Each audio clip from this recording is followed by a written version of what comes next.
Hi, I want to welcome everybody to today's webcast. What do you need Wednesday? Open Q&A, tips, resources, and more. Hi, I'm your host, Michael Giannotti, and I am joined today by an esteemed panel of colleagues. I'm going to let each one of them introduce themselves in turn in 1 second, but we want to welcome you to today. We've got a packed agenda. Well, not a packed agenda, I'm sorry. This is your time to ask questions. We do have a lead-off presentation that we'll have in a moment. But before we move on, I'd like to have each person kind of introduce themselves. So Andre, do you want to go ahead and introduce yourself first? Sure. Thank you, Mike.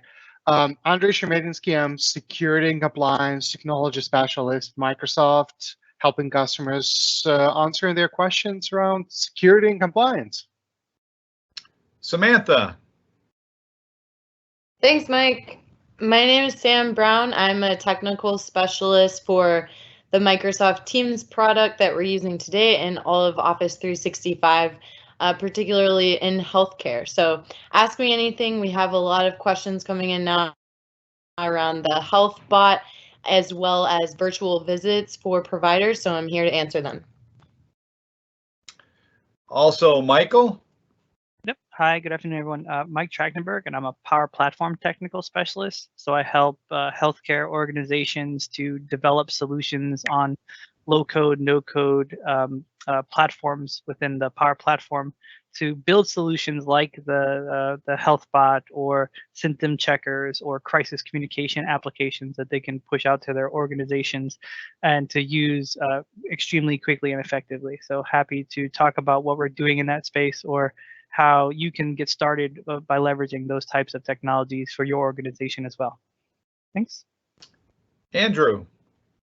Good morning, good afternoon. My name is Andrew Zychek. I am a security and compliance technical specialist at Microsoft. So we're here to help with all of our customers with respect to some of the challenges we're seeing, especially in light of the coronavirus, on how we get our end users secure, how we enable some of these new work from home projects that we suddenly have thrust upon us, and we're hoping to be able to help you guys with that today.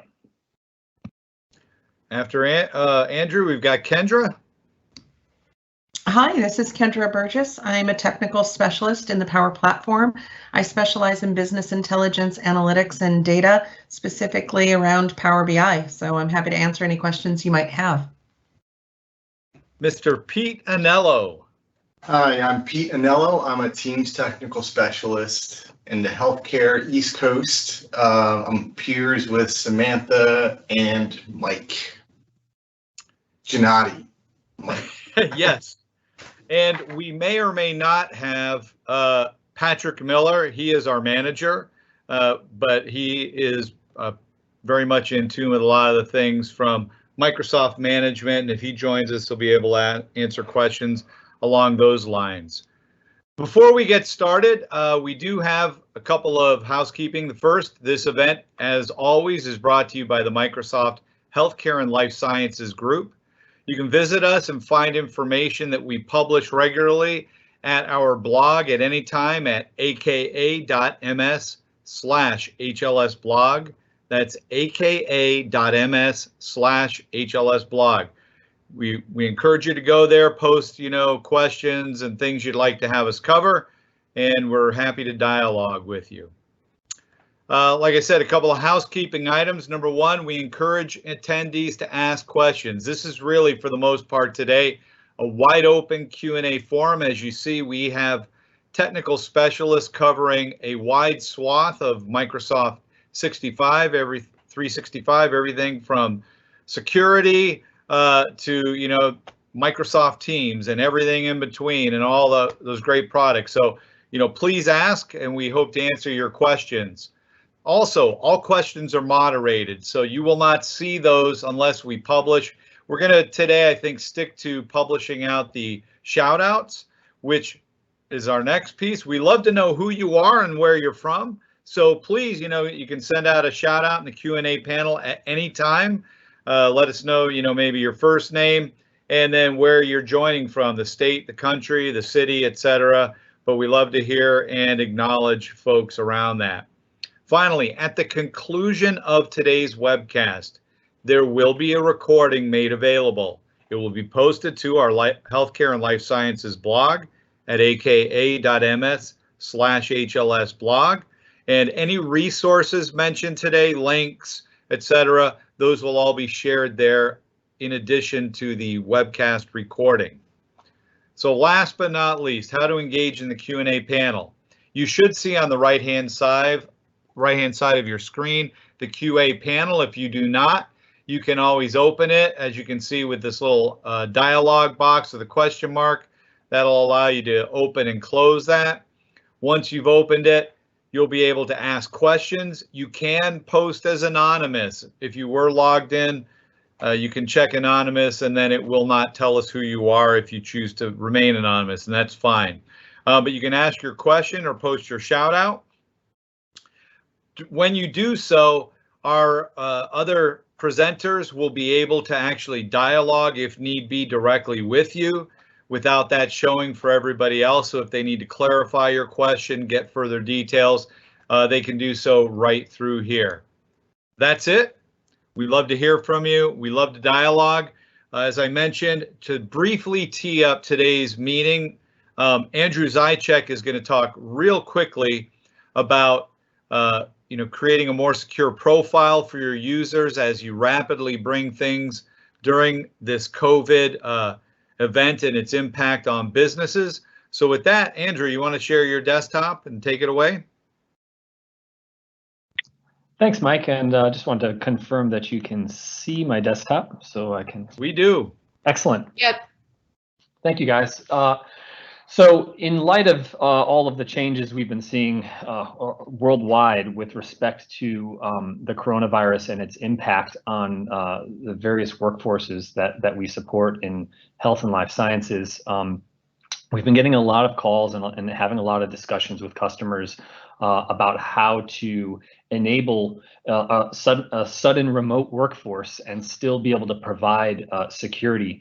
A lot of customers very concerned about the potential for attackers to be able to leverage this crisis as an opportunity to exploit environments, as well as just how do we allow our end users to gain access to the resources that they need to do their job from home when they may or may not be on a trusted computer, and what are some simple things that Microsoft can do to help to improve that security posture. So some of you may already be down this path and implemented some of these actions, but for others, you may be faced with this sudden need and looking for some help on how to do so. So my thought today was to touch on just a few areas that you can use to quickly inform your decision on where to start. A lot of customers are just trying to figure out what to do and where to get started, and I thought it might be valuable to share some dashboards and some ideas on how you might begin to think about how to secure your environment in light of what's going on today. So where I typically like to start with this when talking to our customers is to approach this from an identity security perspective. We talk a lot at Microsoft about identity as the new security perimeter, and building a lot of our security posture around identity as we have users that are being extended outside the four walls of the buildings that they typically work in. So what does that mean, and where do we get started? Where I like to direct my customers a lot of times too is to have a look at a feature that we call the Identity Security Score.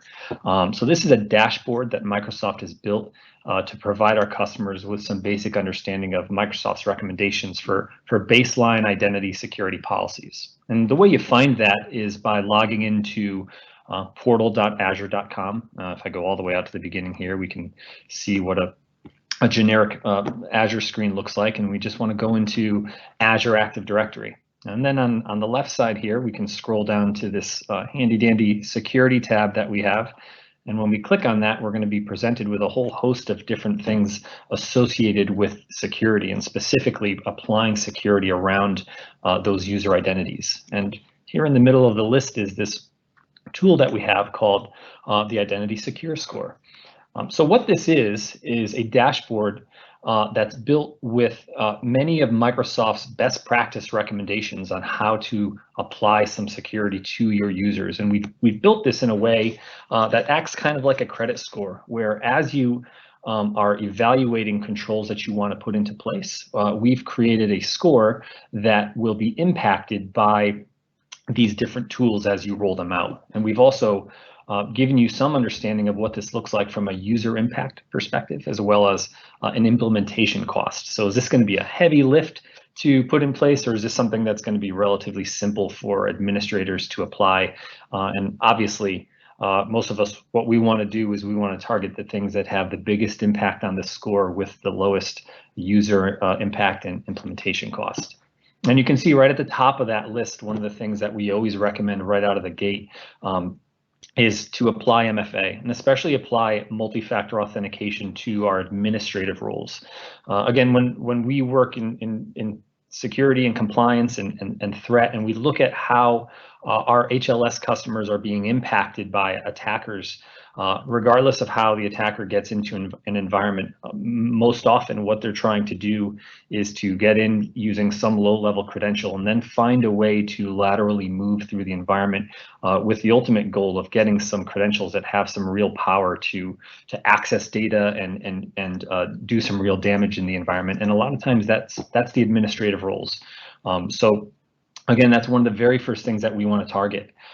So how do we actually apply some of the controls that we list in this identity secure score? Well, if we just click on one, so I'll choose this require MFA for administrative roles. By just simply clicking on this particular task, you can see on the right we have a screen that opens up that gives you step-by-step instructions on how to actually implement this policy. And I thought it would be interesting to just step through what that process looks like so you can see just how simple it is to begin to apply some of these security controls. We're going to come back to this screen in a second because there's some other things in here that I think I want to touch upon. But let's look at how we can very quickly apply a conditional access policy to implement this top recommendation that we have inside of the identity secure score. So I'm just going to click over to conditional access, and this is where we build these identity-based security policies. And I'll give this one a name. We'll just call it secure admins. And what you'll notice in here is as we step through this policy, one of the new features that we've added inside of conditional access policy is the ability to select specific admin groups. So I can select users and groups, and then I can come down here and you see this this box called directory roles. And when I click on that, it opens up a pull down menu that allows me to go through and select all the different administrative roles that exist in my environment. And I can target these administrative roles with a specific conditional access policy. So you can choose all of these roles or some of these roles for the purposes of this demonstration. I just want to target my global administrators because those are the most important roles from an administrative perspective inside of Azure Active Directory. So I've started building this policy. I've targeted my global administrators. What I'm going to do for this policy is I'm going to say that this policy, I'm going to go back and actually select it this time.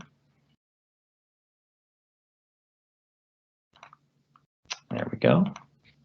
Andy, while you're looking through that, do you mind just minimizing the Teams? Sure. Yeah, great. So we can see your whole screen. Yeah, thanks, Sam. That's a good point. So I've chosen my global administrators, and what I'm going to actually do is I'm going to have this policy apply to all of the cloud applications. Now, it bears an interesting note that you can get very granular with these policies. So if you only want this policy to apply to specific administrative dashboards, like the Azure ATP dashboard or Cloud App Security, you can select the specific applications, the specific Microsoft services that you want this policy to apply to. But following what was stated in the identity secure score, I'm just going to choose all cloud applications. And I'm not going to choose any conditions here because I want this to be irrespective of any specific conditions that are applied to how my user's logging in.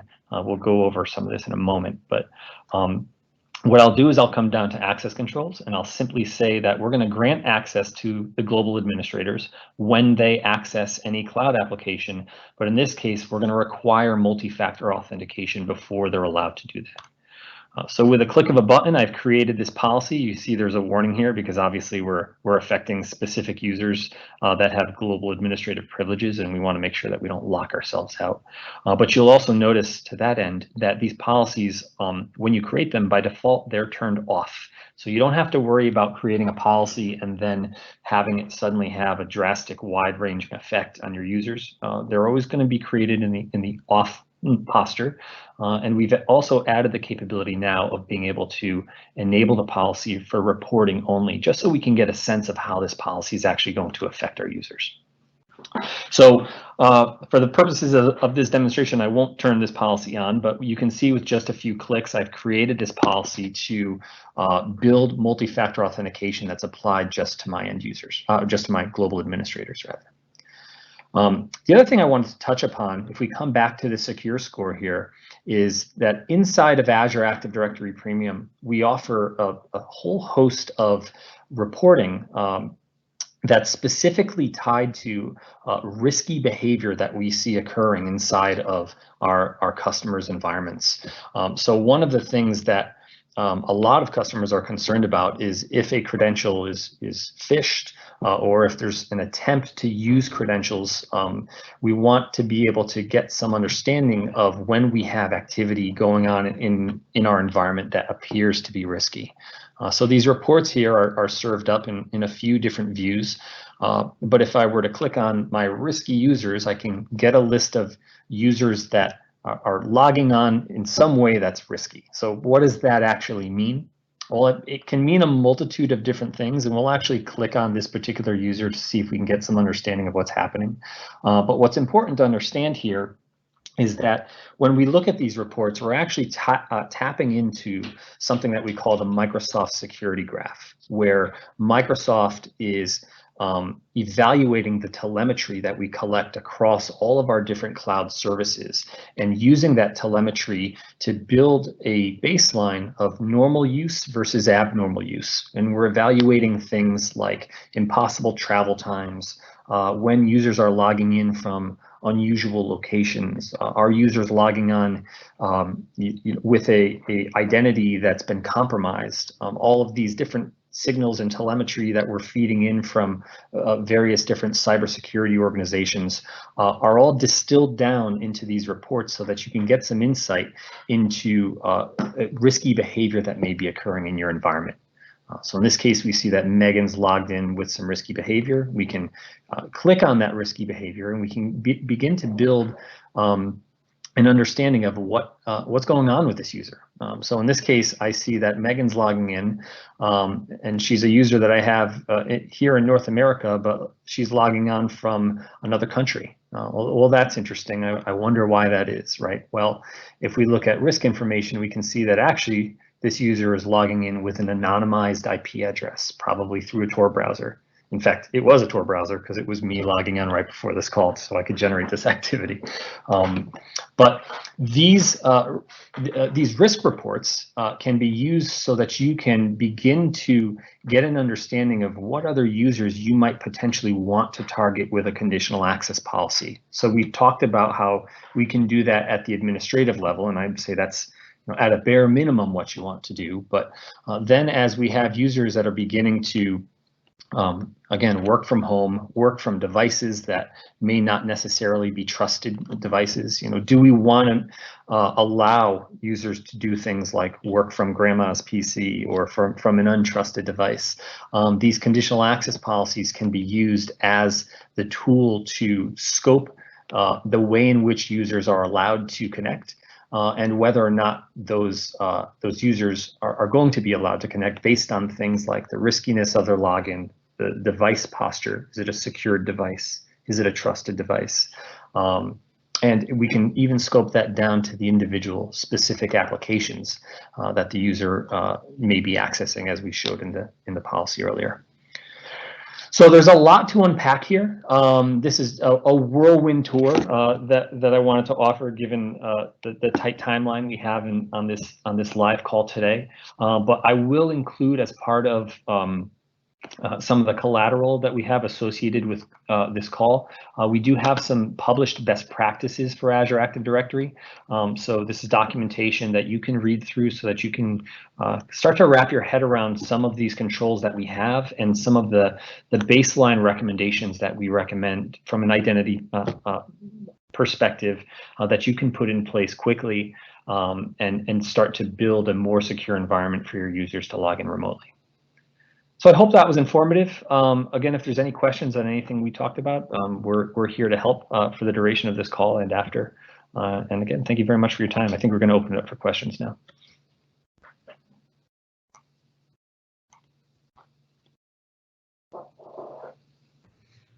Great, thanks. So And Samantha, we have some questions.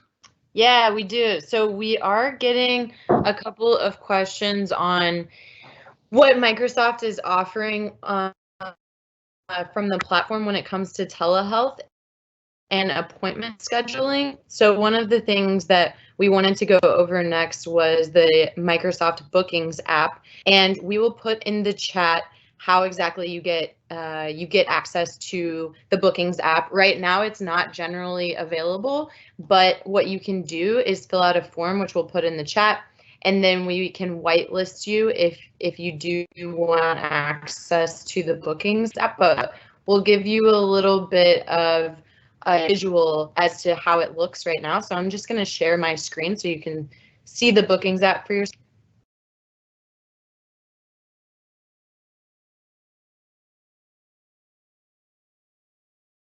And let us know when you've shared. Okay, so I've shared now. Can you see it?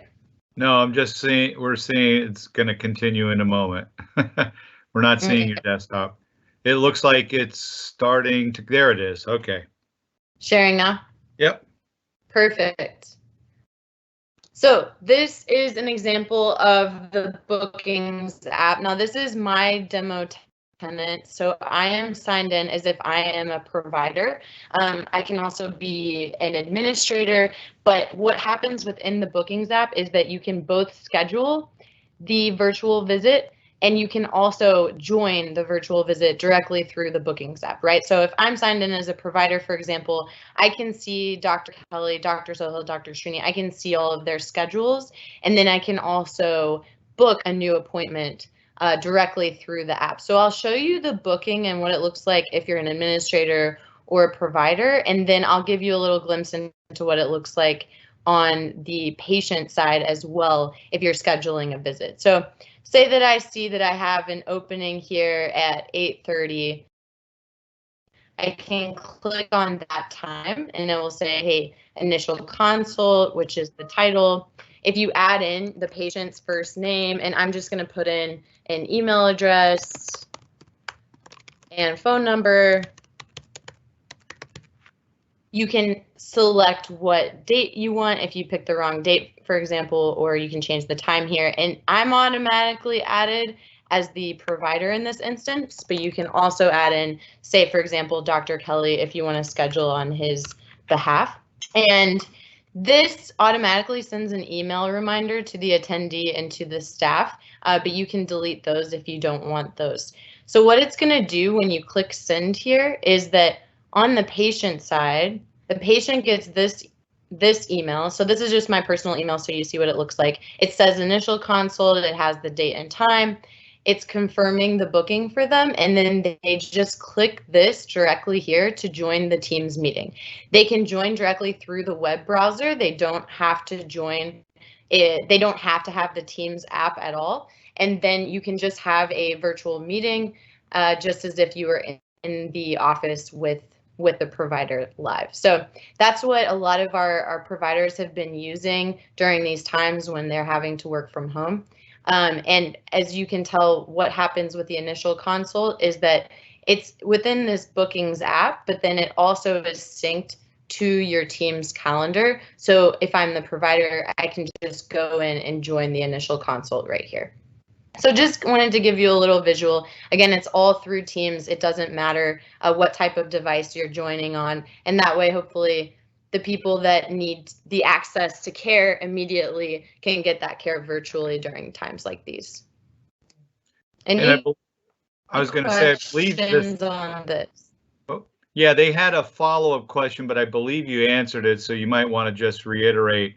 Sure. They're asking how to help clients use these features that are in preview, and what you mentioned was we'll provide a link to the sign up to get whitelisted and added. Yes, exactly. So just to reiterate, this bookings app that's specific to providers, it was not generally available, but because of everything that has occurred recently, we obviously wanted to get this out there as soon as possible so people can start using it. So what we're doing is there's a form, and we're going to add it to the chat right now. After I'm done sharing my screen, I'll add it. And you just sign up through that form, and then our product group looks through that every other day, and they release it and whitelist it for you if it is something that you can use. All right. The next question, and anybody that would like to jump in on this, they're asking, and this actually might come in with some of the stuff Andrew was talking about and others, but is there a way to support remote users in Office 365 who do not own corporate PCs, i.e. home PCs? And they said, we don't want documents to be downloaded to these computers. Yeah, so Mike, I can take this. This is Andrew Zychik again. Okay. So there's a couple different things. It's a great question. It's a question that's been coming up quite a bit in the last few days. As you can imagine, this is a common scenario that we're seeing. There's a few different things that we can do here. So a lot of it is going to depend on what applications, what services the user is accessing, where those documents live. So there are some native controls that we have in tools like SharePoint, where you can apply restrictions based on whether a device is managed or not. You can actually get there by going to the SharePoint Admin Center, and under Policies, there's a component called Access Control, and you'll see there's a tab there for unmanaged devices and some settings that you can build out to restrict accesses for devices that aren't compliant or aren't joined, aren't hybrid Azure AD joined. So evaluating the compliance of the device is an important factor that's associated with those controls. Again, there's multiple different ways that we can think about how we evaluate the compliance of a device. For most customers, they want to essentially prevent the information from being downloaded if it's not a corporate owned device, right? If it's not joined to the domain, or if it's not being managed by something like Intune, and those controls are typically what we're looking at to evaluate whether or not we consider a device to be managed. One of the other ways that you can extend that basic capability that we have in tools like SharePoint is through the use of conditional access policies. Again, now there's some things that should be pointed out with respect to the products and licensing here. That is probably a separate conversation. But inside of conditional access, actually, let me show my screen if you don't mind, and I'll just show an example of what this potentially looks like. Yeah, go right ahead. Thank you. Let's see, let that one go. I think I just accidentally clicked on PowerPoint, so that might pop up here while we're talking. But so inside I just opened up the conditional access policy that I was showing before, but I wanted to give another example of something that could be done here. I can target a specific group of users. Again, we were talking about administrators before, but I can say that I have perhaps a sales organization. So a lot of these policies we can do by either by individual users or by groups that we've created. So I'm going to target this to my sales and marketing org, and I'm going to create a policy that says when the user is attempting to access a specific application.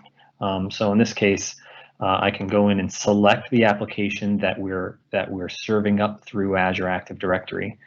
So let me pick on. We'll do a third-party application. I see Box in here as an example, right? So Box is a SAML integrated applications. We're using SAML to do single sign-on to this application through Azure Active Directory. I'm going to target that app. And then what I'm going to do is I'm going to, under access control here, you see I have this option for session controls. So the other option that we potentially have here to help with this is to use something we have called conditional access app controls. And this is actually an integration point that we have with some other tools that exist inside of the Microsoft security stack. So you can see you have an option here to just choose block downloads, which is I think what the specific question was associated with. But if I choose custom policies here, or use custom policy, I'm actually choosing to build out a connection here to Microsoft Cloud App Security, which is our CASB service, our cloud access security broker. And that tool can be used to create a reverse proxy out to any application that a user is accessing through Azure Active Directory. And what's interesting about Cloud App Security is I can build very granular session policies rather inside of this tool to target what I want to happen when a user is accessing an application through one of these untrusted devices. So when a user connects through this posture, they'll click on that application. In this case, I chose Box, right? And when Box opens, it's actually going to be proxied through Cloud App Security. And then inside of Cloud App Security, you can create a session policy, and that session policy can be used. I'll just show what this looks like very briefly.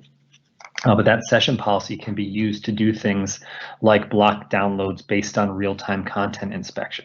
So maybe I don't want to block all downloads. I only want to block down a download if that data that the user is trying to download contains sensitive information that I'm worried about. So if it has patient health data in there, for example, well, I don't want to download that. I don't want to allow that download to happen to that untrusted device. So those are the kinds of things you can do. You can just get a lot more granular if you're proxying these connections through a tool like Cloud App Security.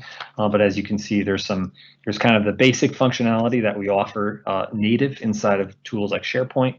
There's some additional capability that we can extend some of these security postures out to third-party applications through those conditional access policies.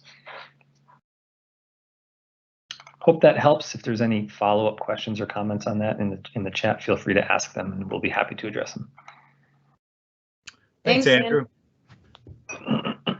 And I see that's Andrew sharing. So I'll go back to sharing my screen here. And other questions, Samantha? Yeah, we have one more. So we have, in order to help managing our current teams, since during the last 2 weeks there's been a huge amount of teams created in their tenant, do we have examples on how to use Graph and PowerShell to query our teams and manage some reports? That's a great question. I don't know, Pete, if you wanted to tackle any. I'll just throw out my 2 cents and say it on the short. Yes. So we'll go through. There's documentation with links around management of teams. There's quite a bit that you can do with PowerShell. So we'll throw that out there. And just to also add, I've had a couple of customers who were unaware they had in-house companies like AvePoint and some others that they were using in the past for managing SharePoint. And they in fact owned some of the modules to manage teams and templating and expiration and different things there that take advantage of the Graph and PowerShell, but then front end it with their app. So, check with your team, but we'll be sure in the afternoon when we post the recording of this, I'll make sure we have a link to documentation around this. Any other questions? We don't have any in the chat right now, but feel free to ask away. We're here for you if you have any. Yeah, any questions, feel free. In the meantime, we have a couple of other experts on, and what I'm going to do is kind of tee them up to share some things that they've been seeing during this time that are of importance. So, maybe that'll spawn some questions on your end, and you can post them in the meantime. So I'm going to go to Michael Trachtenberg. And Michael, you know, as you look at Power Apps and Power Automate and all that, what are some of the things you're seeing that customers are really looking at and trying to leverage during this time? Yeah, thanks. So there's a few things. One of which is just the agility of the low-code, no-code platform, which is Power Apps and Power Automate, is giving us the ability to quickly deploy solutions to save a lot of time and basically help to triage things, right? Because right now, you know, triage is extremely important, right? So what we're seeing, number one, is an extreme focus on triage of information with bot services. And I know from Teams we've shown some of those bots, but taking that a step further, if you go to, you know, like the CDC's website for the symptoms checker for COVID-19, right? Like that's a Power Virtual Agent. That's a bot that is helping with triage. So people are using these low-code, no-code platforms to quickly put out things to perform triage, like that system checker bot experience. So we're definitely seeing a lot of that. If we then say, okay, once someone goes through some piece of triage in that fashion and it produces some outcome, right? Like to go and schedule an appointment or to do or execute some follow-up, we're seeing the integration of Power Automate into that, right? So let's say someone goes through a chatbot experience and the outcome is follow up with a doctor. We can use Power Automate to then execute the some next steps, and maybe that could be leveraging bookings through Teams. It could be leveraging some, you know, putting a service ticket in somewhere else, ordering some type of supplies. It could be anything after that, but using some automated bot triage in conjunction with some piece of automation on the back end built on these platforms that enable people to get those solutions into their websites or into their markets extremely, extremely quickly. We're talking about building solutions like that in a matter of hours and days, as opposed to building a solution from scratch that would take, you know, weeks and months at best to get that live in a production environment. So it's definitely one huge area of focus right now, and a lot of requests that are coming in is like, oh, help us get this chatbot in there really quickly, or help us get this application to triage this information into our other system really quickly. Awesome, thanks, Mike, for that. Andre, I see you're here and still here. So is there anything that you've been seeing on your end, you know, that's been of hot, you know, focus by some of our customers as they're going through some of the impact of COVID and scrambling these days?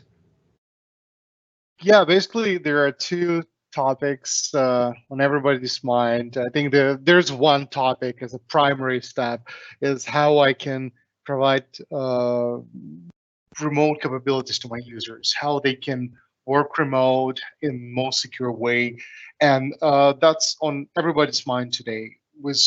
I think every conversation in the last couple of weeks with every customer I had was about, hey guys, how we can secure our environment when users remotely access it. And today we tried to address some of this with Andy's story around conditional access, but I would like to talk about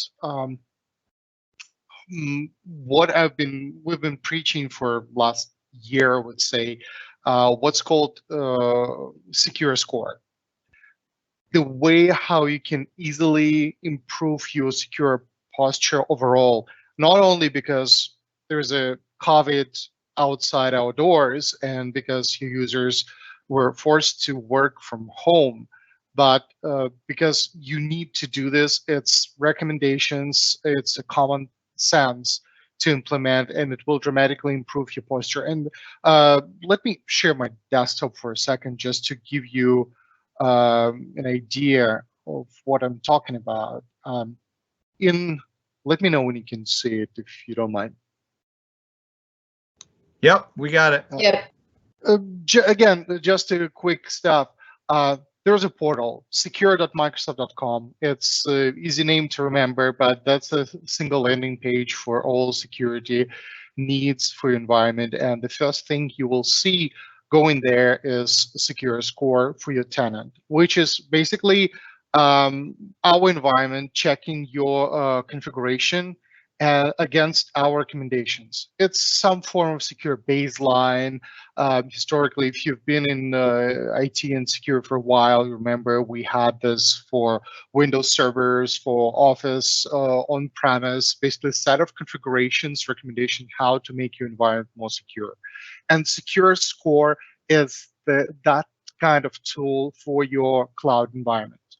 The problem is there's no identical tenants in the world, two identical tenants, and you can't implement the full list of recommendations right away because there are always reasons, because you don't want to disrupt your business, because you don't want to disrupt your users, because some of the recommendations do not apply to you. However, this list of recommendations and best practices from Microsoft, which you definitely recommend you to look through and implement at least first 10, like sort by score impact and implement first 10, and it will be something Andy mentioned today, like MFA for admins. It's obvious stuff, but sometimes there are some things less obvious, and for some customers, we're like, oh, never thought about it. Things like disable forwarding inbox forwarding rules for your Exchange. Don't let users redirect their messages, incoming messages, to outside sources. It's really hard to find business justification where users really need to set this redirect inbox rules to forward their incoming messages to some external resources. Usually it's the indication of compromised account, and it's exfiltration of your data, which no one wants. And you can always create an exception if you really, this 1% of customers who really have a business justification to do this approach. So I would definitely recommend look at Secure Score, look at your existing posture. You can always configure the trends and metrics to be compared with your industry, with the customers your size, so you know how you're doing, and you can easily identify improvement actions. What steps I need to implement based on the license you have. Like I have a huge list of improvements.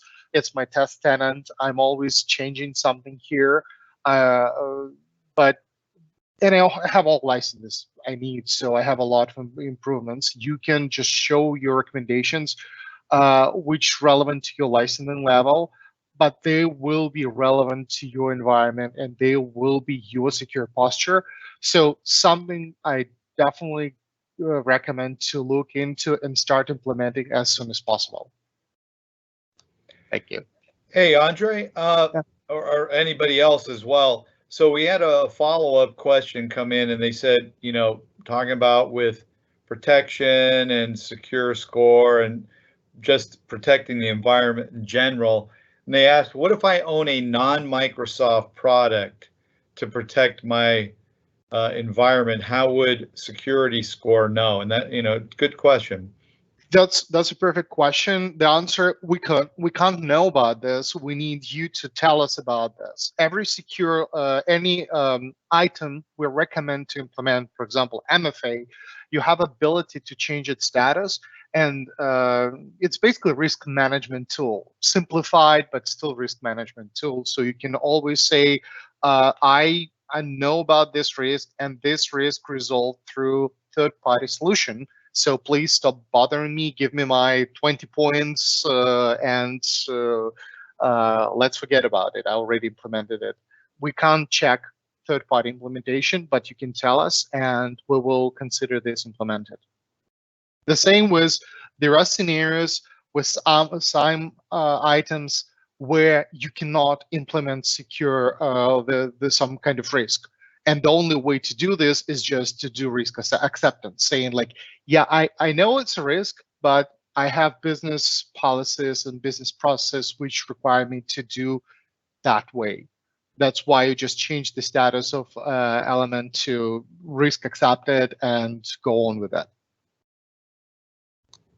Great, thanks. Next up, while we're waiting again, if you have questions, post away. Kendra, on the data front, anything you'd like to share? Hi, yeah, definitely. Let me share my screen actually, because I've got a couple things that I've pulled up here that I think would be of interest. Do you see what is Power BI? Yes, Yep. we do. Great. So this is pretty basic, but I think because of COVID-19, I'm getting a lot of new Power BI users that want to use Power BI but don't necessarily know how to use it, but they're trying to create reports that will effectively help their businesses better understand or predict even where they need to, affect supply chain or inventory levels, or bed turnover rates in the cases of hospitals and things like that. And they're getting a glut of data either from WHO or Johns Hopkins or whatever. They're all wanting to crunch information. So I'm being pulled into conversations around how do I create a dashboard, and what does Power BI need to do to make this work? And then I, of course, start getting into conversations about, well, what do you want to measure? And, do you have that metric identified? So it does end up into some pretty broad conversations. But holistically, I think part of what I'm trying to do is help people understand that there is this product called Power BI where you can get some great return on value simply by using the product for free. If you don't know about it, on our Power BI .com website, pretty easy to remember. Under products, you'll find Power BI Desktop and Power BI Premium, etc. But there's a what is Power BI? There's a demo here that you can watch and a little overview. But if you scroll down, you get the kind of gist. You can create reports, collaborate, and share, access from anywhere. Those are the big three kind of buzzwords, if you will. No code, low code for sure. 3 minutes to wow, you hear all these kinds of things, which are true. But at the very bottom of this page, there's download for free. Power BI, their free version, our free version, is 100% every capability that you would get with the Power BI Pro license. The difference in that is that with the Power BI Pro license, it enables you to share your reports with other individuals within your organization. However, if you just want to go and get Power BI on your desktop, pull in some data, and start using it, go get the download for free and start, analyzing your data and looking at cleanliness of data. I'm seeing a lot of really dirty data related to COVID-19, and it makes sense, but when you start doing some deep dives with Power BI, you can really see where you might want to, change a data model or change how you collect data or even, report on data. Anyway, free tool. The other thing I wanted to point out here on the Power BI website, and let me make sure I've got that pulled up, is under the Learn category here, we have guided learning. We have lots of free Power BI training opportunities. Whether you attend a dashboard in a day virtual workshop through Pragmatic Works, which is really great, I'm getting good customer feedback, or you take this guided learning, which is also on this website. We've got it categorized by different kinds of users, so you can see the admin experience and what are you going to do with the desktop product. Check out this page. All of this information is free. Everything on this website is free, in fact, so tinker around with that. And the next thing I would point out, if you're wondering, let's say you're an existing Power BI user and you're saying, what's new in Power BI? You really want to get in front of that and figure out what you can use for these new use cases that you're looking at. We have a webcast on April 2nd at 8 a.m. Pacific time. We're bringing in James Phillips, President of Business Applications Group. You can see that here. I'll make sure to give these links to Mike so he can post these for you. We're all really excited to go to this event and get a better understanding of what we're doing with Power BI, specifically around augmented analytics, which is your AI and machine learning capabilities built into Power BI. It's really there to help make your low code, no code processes even more efficient, to take things that would be redundant and build in a piece of the product that does something automatically for you, or to integrate a capability so that you can get it all in one tool and not have to buy other things. So this should be a pretty cool webcast. The other thing I wanted to share is the Power Platform release, Wave 1, is released. So you can go out and look at our roadmap for the next 6 months, exactly what we plan on producing at a product level. And the releases start for the Power BI desktop every month. And this release cycle is going to start April 2020 and end September 2020. So you're going to get a preview of exactly what we're putting into the product. And then on the Power BI blog site, which is under Learn Blog, so you can see we've got all the blogs and webinars and all that guided learning right here, documentation, free for you to use. Under this blog, you can see every month what we plan to release. And when you click on one of these links, we have not only a description of what we plan to release, but as you start to click on these hyperlinks, you're going to get videos too. So we're going to show you what we're releasing as well. A lot of great information here. So I tried to crunch all that down in just a couple minutes. Any questions? I don't see any on that. We have some other ones, but no, thank you very much, Kendra. That was great. You bet. You bet. So, Mike? yeah, go ahead. Yeah, I just want to add one piece to in addition to what Kendra was sharing there, because it does play along the same part and actually pulls together another piece here. I'm trying to pull up this. Okay, so as people are working more remotely and also looking to adopt technologies to quickly do that during this time, another piece within Power BI that people can start to leverage is this M365 usage analytics. This is a pre-canned Power BI app that people can install in their environments. So now we could start to get some metrics around, let's say we have customers doing this right now where they're quickly adopting teams so that they could right away get up and running with working remotely. So people could also deploy this usage dashboard to see that growth of teams inside of their organization, make sure people are using it correctly, where are they having performance issues or things like that as well, where they're having high or low activities, so that they could help to facilitate the adoption of these technologies extremely quickly during this time of rapid remote working, and they get these dashboards as a piece of that so that they can get insights into all of those things. So this is just a quick overview of some of the statistics and items that they get as part of those dashboards, but here they could really dive into and see who's enabled, who's not enabled.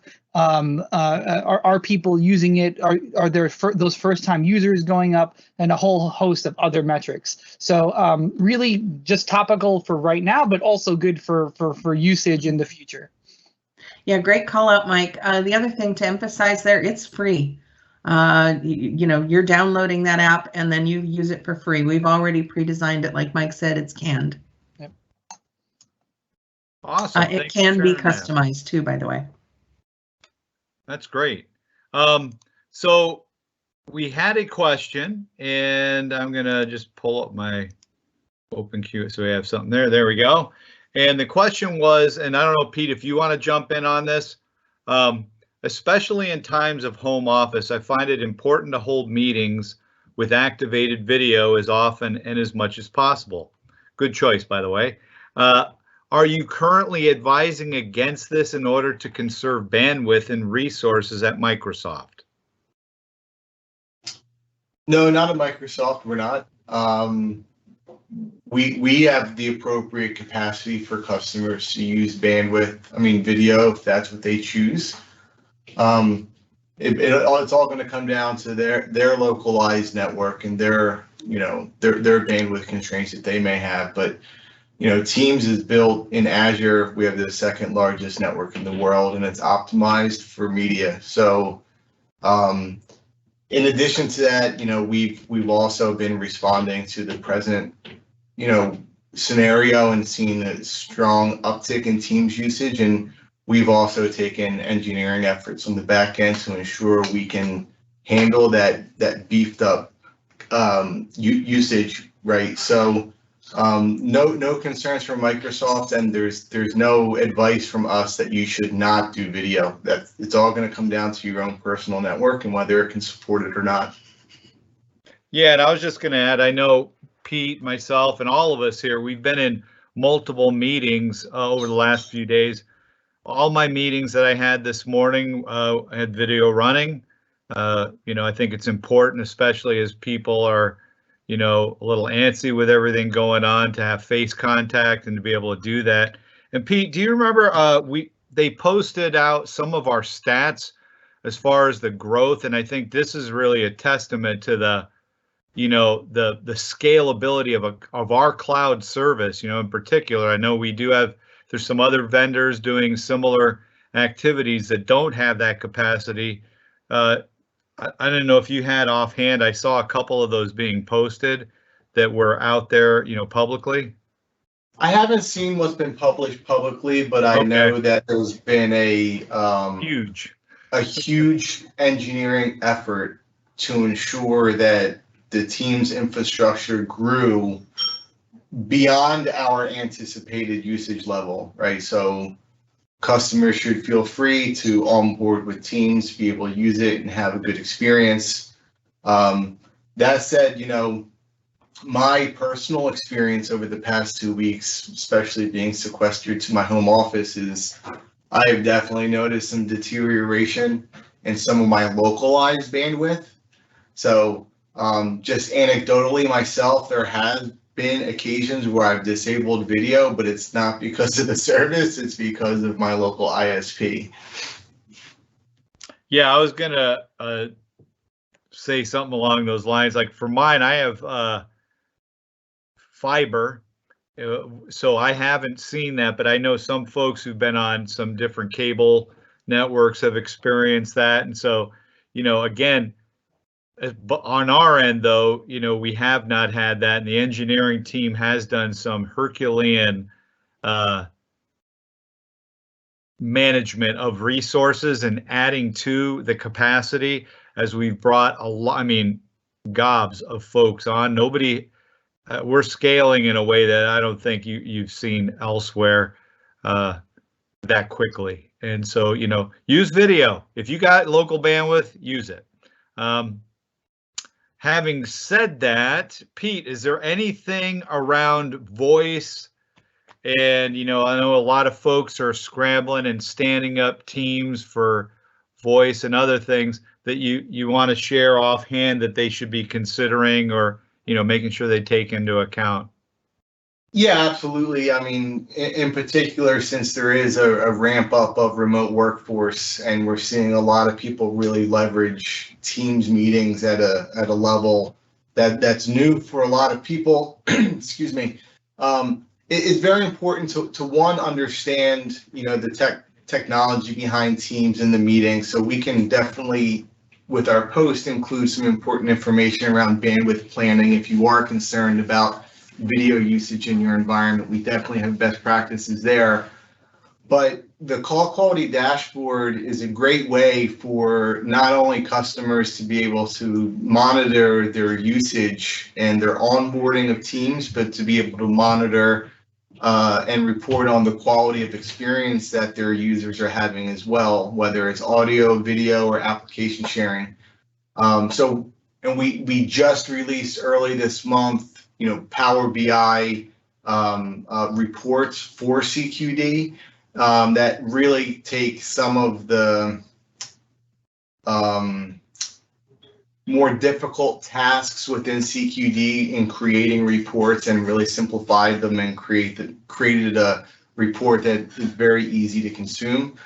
So being long-winded really comes down to, monitor your quality, be aware of your usage, and we'll share with you some reports that you can use to make sure you keep an eye on those things to help ensure that your users have a good experience within their meetings.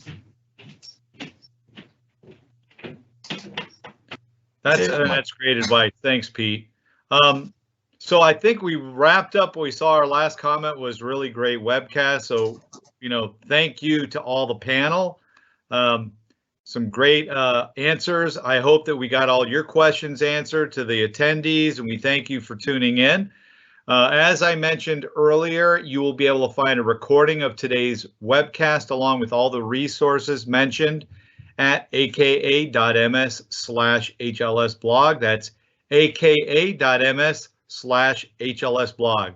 Again, I want to thank everybody, both the panel and our attendees, for tuning into today's webcast, and we hope to see you again next time. Until then, have a great day. Thank you.